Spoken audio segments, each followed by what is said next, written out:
It is my pleasure to bring up the first of our wise women, and many of you know her. She was coming on the show way back in the Saturday Night Alive at the Global Peace Tribe days. And of course, this is Anodea Judith. She's the author of many best-selling books, including Wheels of Life. You know, Anodea, I had Wheels of Life decades ago. It was, and it always stood out because it was a big book, so it stood out on the bookshelf. Um, It's uh, almost 40 years that it's been out. Next year will be 40 years. 40 years. Wow. And it really is one of the classics of our New Thought tribe. It's right in between Seth Speaks and Autobiography of a Yogi. Um, Wow. She is best known for her groundbreaking work with the chakras, which is, of course, what Wheels of Life were all about. She also wrote Eastern Body, Western Mind, which is a very important book. And she travels all over the world. She's, of course, dedicated to personal and global transformation. And she is a Renaissance woman. She teaches and studies and practices personal growth, yoga, psychology, evolution, all for social change as we create this awakening world. Her students have spanned, get this, over 163 countries, and her books are in 28 languages. And she works very prominently with women's issues. So, welcome, Anadea, back to the awakening world. Thank you, Scott. It's so great to be here again and be in your wonderful presence. You are such a great host. I just love the sound of your voice and the way you manage all this. It's really Oh, inspiring and oh. inspiring to work with you and the evolutionary leaders and all the things we're up to. And thank you, everyone, for showing up on this Saturday night. And I'm really honored to be here and be able to speak in this day out of time. I didn't know that it was a day out of time. That was great. And we're going to kind of span past, present, and future to be out of time, looking at archetypes of women's leadership. And I've been thinking about this all my life. I came along the priestess path again about 40 years ago. I was ordained in 1985 and started studying, herstory, what happened before patriarchy came along, and began studying women's archetypes and worked with them in my private practice and worked with them in my workshops.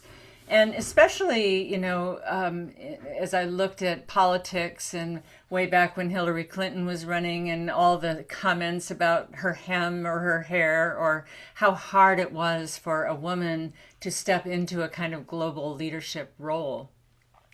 And I realized that women lead differently than men and they need different archetypes to guide them. And so many women shy away from leadership because it has this masculine overtone and they say, well, I'm not that. And so they shy away from leadership altogether. So I'm going to show little slides and just put this in a context, and then I'm going to take you through these archetypes that I created in my She Rises archetype card deck and how I use those. So let me share here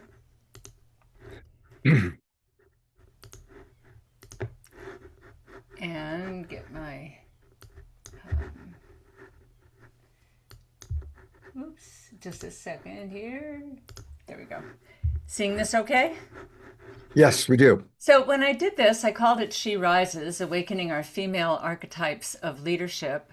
And then I wanted to take it into a movement, like a movement of women waking up to these archetypal possibilities, waking up the superpowers within themselves. So igniting a global movement of women's empowerment and leadership. And then I took that into the Founding Mothers movement and was working with other women in that who are standing for women's rights and peace and trying to make a global movement of women rising up into their power and bringing balance to this world. So I don't think I need to belabor the point to this audience that we are at a crucial evolutionary turning point. And I think we all know that. And it's very complex. And the values of achievement and dominance and certainty and production, they are largely masculine values. They've shaped our governments, our institutions, and we take them for granted. And they've given us many good things, the highways and the airports and computers and many, many things. In fact, sometimes I say, You know, men have a thing and women have a place, and men have given us a world of marvelous, marvelous things, but in the process, they've trashed the place. And we need to kind of bring the place as sacred and bring that into a partnership. So a lot of these values are out of balance with the more feminine values of cooperation and compassion and creativity and a different kind of leadership that isn't always leading from in front with all the answers, sometimes leading from behind by getting the whole group to get together and making sure that everyone is participating. So without leadership of a feminine nature, women will have little influence over the world's transformation. And even though women have come a long way in the job market and in recognition and coming into different areas of the world, they haven't made a lot of progress in leadership. But without women in leadership, these values are unlikely to change. So women lead differently than men, and they need different archetypes to guide them. If we're to hold up half the sky, we got to break through that glass ceiling to reach the sky. So just in a survey of 64,000 individuals across 13 major countries, this was in a book called The Athena Doctrine, written by two men, John Gersema and Michael D'Antonio. Over two-thirds of those, agreed that the world would be better off if we had more feminine leadership or leadership from more feminine values. And yet, even though two-thirds of the world, and this was 13 countries, Japan, United States, South American countries, European countries, yet women make up 54.3% of the workforce, but only 35% of leadership positions. We earn 60% of all graduate degrees, and yet earn $50,000 a year less than men with the same education. Out of 193 countries, only 15% are headed by women as heads of state or head of government. Among Fortune 500 CEOs, only 7.4% are women, and we still only earn 82% on the dollar. And you know, they've found among CEOs, when there are more women in either the board of directors or as presidents or heads of company, the companies have they make better stock performance, they have less turnover in their employees, they have more people being happy working where they are, they make more money. So that really the statistics are showing that women contribute something to, you know, what these companies are about. Even though those are sort of masculine values, they still contribute to this in really profound ways. Of course, we know there's only 25% women in the U.S. Congress, and we have never had a woman president, and we still don't have the Equal Rights Amendment. So I began asking, you know, how can we help women awaken the superpowers that are found in their natural styles of leadership, ways that women naturally are leading, and to understand that as leadership? How do we reclaim the forms of leadership that were once, and this is where we go into the past, highly respected, such as the healer, the midwife, the oracle, or the priestess? And I will talk about some of those later. How do we bring more honor to women in the roles of mothers and teachers and performers that are doing a kind of leadership? How do we honor that more? How do we empower emerging archetypes that are coming, not ancient ones, but ones that are coming, like the activist? 60% of activists are women. The trailblazer, the benefactress. Now that women are starting to come into money, what do they do with that money? They help spread it around. Or the stateswomen, the women holding political office. And how do we support women's needed contribution to the global conversation about who we are, where we're going, and how we get there? So I created this set of archetype cards, 38 archetypes of women's leadership, and they're like a greeting card. You open it up. In fact, I can show one here. And there's a poem that is the archetype speaking directly in the I voice. There is the she section, which tells you about that archetype. And there is the you section that is when you want to work with this archetype, it is asking you to open your heart, get grounded, you know, whatever that archetype is asking. So I'm going to take you through these, and they go in a certain order, starting with a simplicity where women's focus might be singular, and then into more complexity as women get older in their life and deal with more complexity. And so we begin with the spinner. In Greek mythology, there is the spinner, the weaver, and the cutter, the three sisters or the three fates. The spinner is the one who begins everything. And in the card, I say that, maybe the universe didn't start with a masculine big bang, but with a slender, tender thread of an idea. And this is the idea that comes down into our consciousness that is the very, very beginning of something.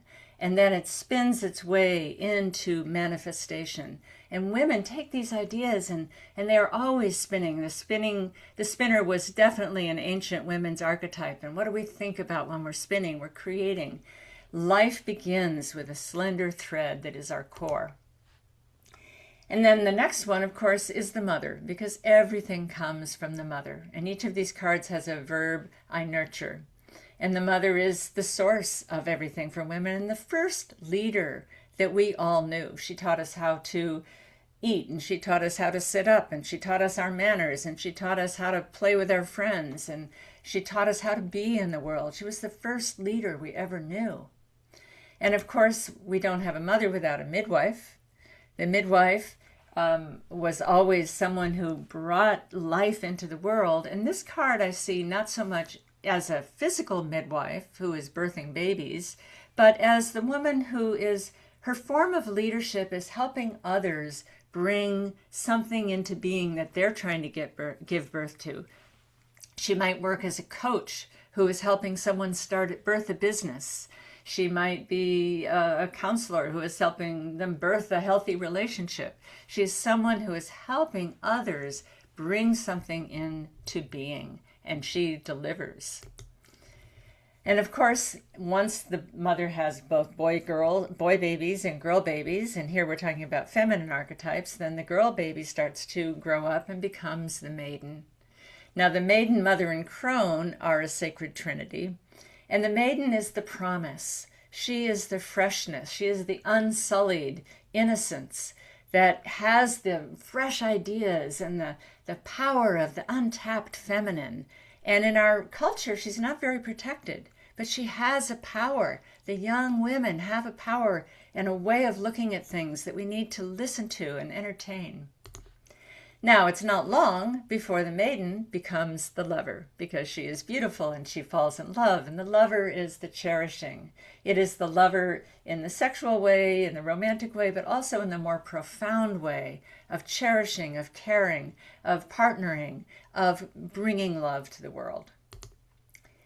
And the lover is also the gardener. She's cultivating. So this is another way that women cultivate what's there. There's an organic process, not rushing things, knowing that, the tomatoes will ripen in their own time, and they need love and care and sunshine, and she works with the earth. The empath. So as this woman is growing into her life, she says, oh my goodness, I feel everything around me. How do I manage that? How do I keep my center when I'm feeling everything? And many feel that having empathic qualities is a kind of curse, but actually it's a blessing. It's a gift. The empath can lead because they are attuned to things that many other people miss. They're attuned to the emotional climate of a group. And how do we keep our center as an empath? We go into practices. We have the yogini, who, her verb is I practice. And just a shout out, this is Melinda Matsell. She created all the art on these cards, and she's a dear, dear sister. And then we made, another form was the mystica. In patriarchal times, women went into cloistered isolation as a way to commune with the divine, because they became nuns because that was the best choice for them, rather than being married and being subservient and having a dozen kids or whatever. They went in to serve the divine and commune. Or she became the shamana, the one who is connected with nature and is the bridge between humans and nature. And she doesn't live well in this civilized world. She wants to be out in the woods and bring that power of nature into your life. Or she's the dancer. And the dancer is a form of bringing to life the body. And if the dancer can dance into being the activist, she organizes. And as I say, 60% of activists are women. We are leading for change. We're organizing for change. If the activist is successful, she becomes the trailblazer. And here on this card are many other women that have been trailblazers in our lives before. We stand on their shoulders. And she may be the athlete, where she excels. Or she might be the quiet observer. She witnesses, but the one in a group who is the quiet observer, who is the witness, she has a wisdom that others who talk more you might miss. So ask the quiet one, what is her form of leadership? It comes from being the silent witness. Now we come to the middle of a woman's life. We come to the second of the three fates, the weaver. She entwines. And when the weaver comes in, life gets a little more complex. We're not working with a single tender thread. We're working with many threads, weaving them together.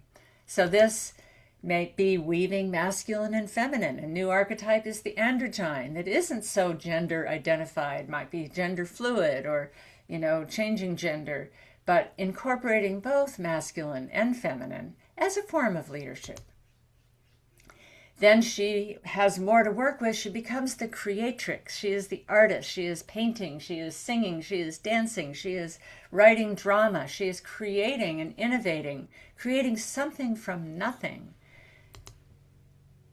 Or she may be the diva. Now the diva, we know, we think of Madonna or Taylor Swift or someone like that, but this was a form where women could embody the goddess and bring her to life in a lively, expressive, creative, sexy form, and it was permitted at a time when the goddess had been so terribly forgotten. So the diva is an archetype that many women might aspire to perform and to bring the goddess onto stage and awaken that in the audience. Or if we are the creatrix, we need a muse.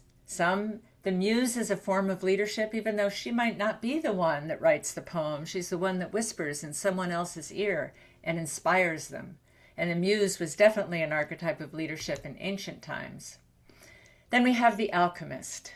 The alchemist could be the cook. She could be the one that throws the great party with just the right people. She's the one that just has the right combination and blend of things and creates a certain alchemy in her life that just makes everything work.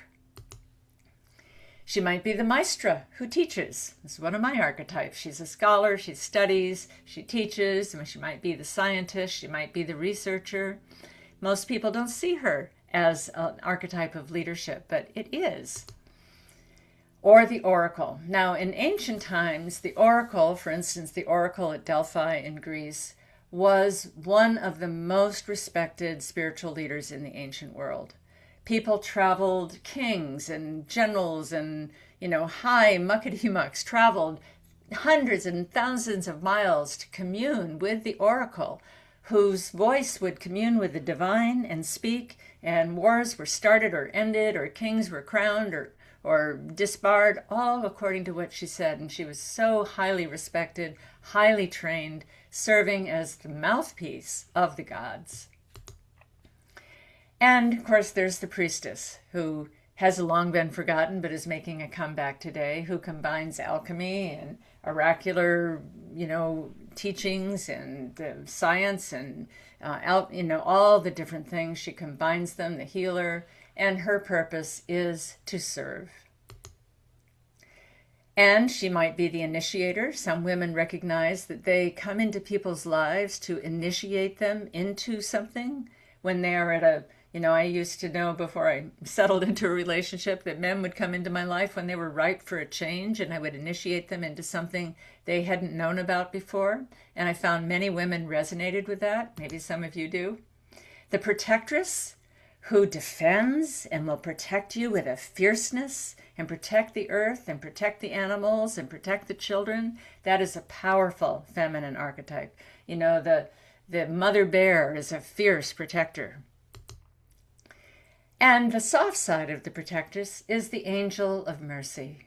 She cares. She is the soft balm of forgiveness, of tenderness, of saying it's okay. When you're in pain, she brings easing of that pain. She brings a way out of it. She brings teaching. She comes with a gentleness, with her gentle feathers. And the healer, who restores. Some of you may recognize this person as Celestine Starr, who passed away a couple of years ago from our tribe, but she was a member of our tribe. And the healer is definitely more women tend to go into healing and find their way, find their calling in healing. The counselor is another form of the healer. The peacemaker, and we find that when women are part of a peacemaking process, the peace is more accepted by the people, it lasts longer, and women can serve an important role in making peace, but very rarely are they allowed to be on any boards talking about peace treaties. There's only been one that signed an international peace treaty, Miriam Colonna Ferrer from the Philippines, and has ever signed an international peace. We're just not allowed. But when it is, like in the troubles in Ireland, when the women got involved, they found peace between the Catholics and the Protestants. The stateswoman, this is new, that women are coming into politics and to recognize that she has a way of governing, and it may be a way that she governs differently than men, and to recognize that. The visionary, you might recognize yours truly here, who imagines and can take you to another realm. The empress, who presides rather than rules. And in my show, Deborah Giusti performed as the empress. Many of you know her. The benefactress, who gives money away when she comes into it. The mistress of play, lest we take ourselves too seriously, who laughs and brings lightness into it. The shepherdess, who leads from behind by gathering everyone together.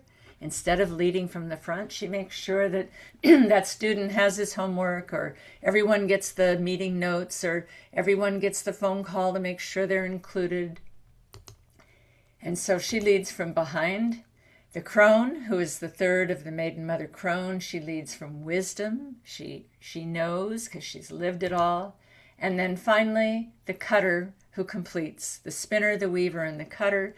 The cutter comes at the end of life, but the cutter could also be, we need to downsize. We need to bring this meeting to a close. We need to end this relationship. We need to end this product. Is the one that says, okay, we can't do everything indefinitely. There is a role to and an honor to bringing something to completion and to conclusion. And so those are the 38 archetypes. And what I began doing is sharing them with people in circles where they would learn about different ones. They'd pick one, they'd read the I poem, and something would ignite within them. Then they started bringing their husbands and partners, and the men would read these archetypes, and something would ignite within them. One time someone picked the empath. I said, oh, why did you pick that card? And he said, oh, I'm one of those guys that's very out of touch with my feelings. He got halfway reading the poem, and he was bawling his eyes out.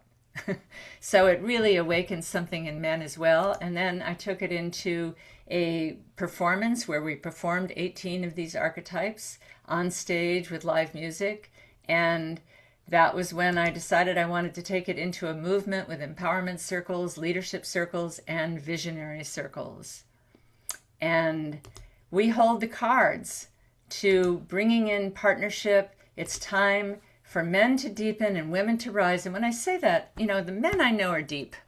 I'm not saying that men aren't deep, but I'm talking about the male archetype in general needs to come down into the lower chakras, find the soul, find the feelings. Women need to rise. And then in partnership, we can save the world, working together.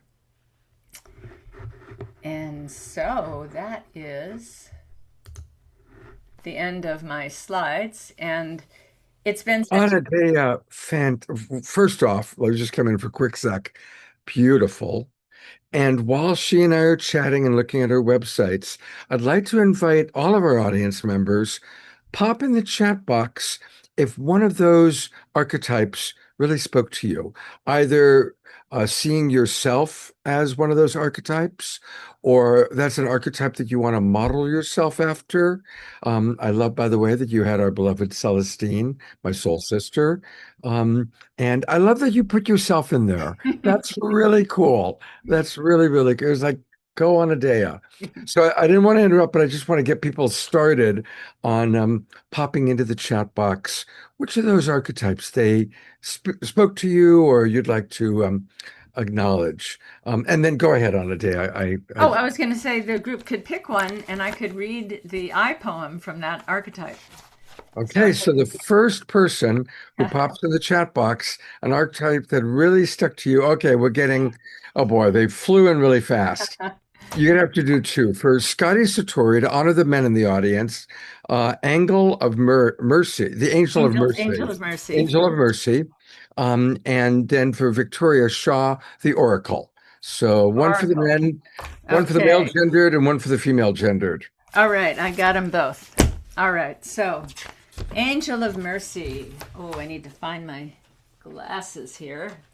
Well, maybe I can do it without. I am the Angel of Mercy. My essence is compassion. No suffering is too great for my healing touch. No sin too egregious for my redemption. Through me, hope is renewed. I am the infinite grace that appears when your efforts have been exhausted, when your limits have been reached. When life is cruel, I bring gentleness. When life is hard, I bring softness. I come to you in your deepest suffering. I appear in the depths of your darkest night. I come to you when you have fallen to your knees in despair, for it is only then that your soul cracks open enough to receive me. I am the balm of forgiveness. I am the caress of tender care. My currency is kindness, my wings the feathers that give flight to your heavy heart. When you have lost your way, I carry you in my tender arms, asking nothing in return. I am here to demonstrate the infinite power of love. Beautiful. And before you read the oracle, it just so happens that Oh, if we take a look at her website, which is sherises.movement.com, there is the oracle second to the left, and there's the angel of mercy. So there are the two cards that we're looking at. And Scotty, may the angel of mercy bless you with maximum grace and radical healing. So we're going to go back so we can just see the cards. There's the oracle that's going to go next on the far left, angel of mercy, three over. this And one's a little shorter, so. okay, let's hear what the oracle tells. I am the oracle. I am the voice of truth, the mouthpiece of the gods. I do not belong to myself, but to those I serve. I am priestess to Apollo, to Rhea, to Gaia. I am prophetess at the oracle at Delphi. The Aquashani of India, whose voice is the sky. I am the Babalawa of the Yoruba. I am the voice of the divine. Do not seek me unless you are willing to hear the truth. Do not take my words if you are not willing to abide by them. Do not implore my guidance if you know not for what you are seeking. I am the gateway to wisdom, the voice of truth rattling within your soul. My answers are already written within you. I am the oracle. I know your future. Consult me if you dare. I am the gateway to your destiny. Wow, beautiful. Well, we've already gone way over, but it was I'm so afraid we have. fascinating. So I'm going to go to a couple of websites actually. I think the main one to go to today is she She rises rises. movement. Yeah, the She Rises movement. Here it is. Are we seeing that? Um, Yes, we it's are. SheRisesMovement.com. And I encourage all of you, go ahead and if you scroll down a little bit, and then you can see all of the different cards that she introduced us to. We're going to have a Q&A time. So, and already a lot of you put into the chat box who you related to. But go back, take a look, and you can still put in who you're relating to, at least for the ones that are here in her website. Um, and then overall, to find all things Anodea Judith, I encourage you to go to, I guess what we would say is her main website. And it's pretty easy to remember. This one is her name, AnodeaJudith.com. And that's where you can find all things Anodea, including all of her books. And it's amazing. I remember when we had you on the show talking about this book, Mhm. Goddess. And as part of our dear friend Ariel Patricia's Common Sentience group series, and amazing books that she's created. You are truly a treasure on a day out. And thank you so much Thank you for so being much, with us. Scott. Yeah, thanks for having me on. Thanks everybody for listening. Also, one last comment that did come in. I had thought the same thing, and then Karen S. also said it. Thank you for including so many women of color in the Mm. cards. I really appreciate that, including the first two cards. So that was good call. Thank you. Yeah, we tried to have a little of everything, Asian and, all sorts of, indigenous. We tried to have at least some of everything. Hispanic, I saw in there. Yeah. So yeah, thank you so much.